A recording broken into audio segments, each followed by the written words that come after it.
Hi. നോമ്പ് സമയത്ത് മിക്കവരിലും ഉണ്ടാകുന്ന ഒരു പ്രശ്നമാണ് യൂറിനറി ട്രാക്ട് ഇൻഫെക്ഷൻ. മൂത്രം ഒഴിക്കുമ്പോൾ ഉണ്ടാകുന്ന വേദന, പുകച്ചില്, അടിവയർ വേദന, നടുവേദന, വിറയലോട് കൂടിയുള്ള പനി തുടങ്ങിയ ബുദ്ധിമുട്ടുകളൊക്കെ കാണപ്പെടുന്നു. മണിക്കൂറുകളോളം വെള്ളം കുടിക്കാതിരിക്കുമ്പോഴത്തേക്ക് ഡീഹൈഡ്രേഷൻ ഉണ്ടാവുകയും അതിന്റെ ഫലമായിട്ട് യൂറിന്റെ കോൺസെൻട്രേഷൻ കൂടുകയും ചെയ്യുന്നു. ഈ കോൺസെൻട്രേറ്റഡ് ആയിട്ടുള്ള യൂറിനിൽ ബാക്ടീരിയകൾ പെരുകുന്നു. അങ്ങനെയാണ് യൂറിനറി ട്രാക്ട് ഇൻഫെക്ഷൻ ഉണ്ടാവുന്നത്. എന്നാൽ ചില കാര്യങ്ങൾ നമ്മളൊന്ന് ശ്രദ്ധിച്ചു കഴിഞ്ഞാൽ ഈ യൂറിനറി ട്രാക്ട് ഇൻഫെക്ഷനെ ഒരു പരിധിവരെ നമുക്ക് തടയാനായിട്ട് സാധിക്കും. അവ എന്തൊക്കെയാണെന്നുള്ളത് നോക്കാം. ഒന്നാമത്തെ കാര്യം, അത്താഴം കഴിഞ്ഞ് ധാരാളം വെള്ളം കുടിക്കുന്നതിന് പകരമായിട്ട് നോമ്പുതുറ തൊട്ട് അത്താഴം വരെയുള്ള സമയങ്ങളിൽ ഇടയ്ക്കിടെയായിട്ട് ധാരാളം വെള്ളം കുടിക്കാൻ ശ്രദ്ധിക്കുക.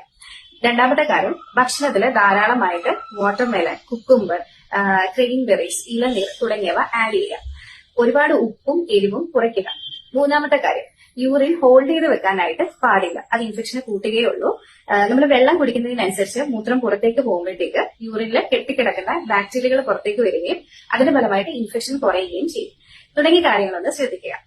സഹിക്കാൻ വയ്യാത്ത വേദനയും ബുദ്ധിമുട്ടുകളും ആണെങ്കിൽ ഒരു ഡോക്ടറിനെ കൺസൾട്ട് ചെയ്യേണ്ടതാണ്. Thank you.